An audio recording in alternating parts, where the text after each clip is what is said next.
All right, here we go. We are making one big monster cookie. And for those of you that know me, you know I'm not the biggest fan of cookies, so I'm actually calling this a big keepsake medallion. I do like cookies, they have their place.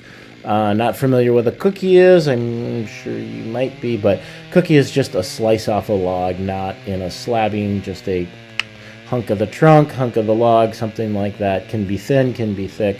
This one happens to be pretty thick. This is, and if you also have been following along on this story is about the big huge Scotch pine tree that I still have to count the rings. Now that I'm making this big medallion cookie, I'll be able to count the rings. But this tree was in the neighborhood of 90 years old. We saved some of the branches, and that structure you see in the background is called the lath house crook frame, and we use some of the big huge limbs, branches out of that tree to make a pretty freaking cool crook frame, which you're going to get to see a lot more videos about that. But what I wanted to do is save a hunk of this wood, count the rings, put some little flags in there and say, you know, the first wedding we held was here. I was born here. My tree fort back when I was a little kid 40 plus years ago was in this tree.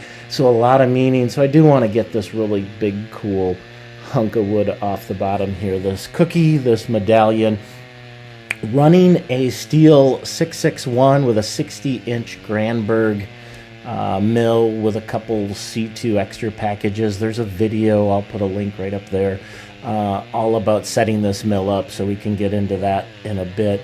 But started out by just leveling it up and just, you know, set up some of the 2x6s across the top, got it somewhat flush all the way across, and then I am doing a 10-inch cookie, 10-inch medallion, and that means I'm set at 11.5 inches. The quick release on the Granberg mill and the rollers, all of that stuff is awesome.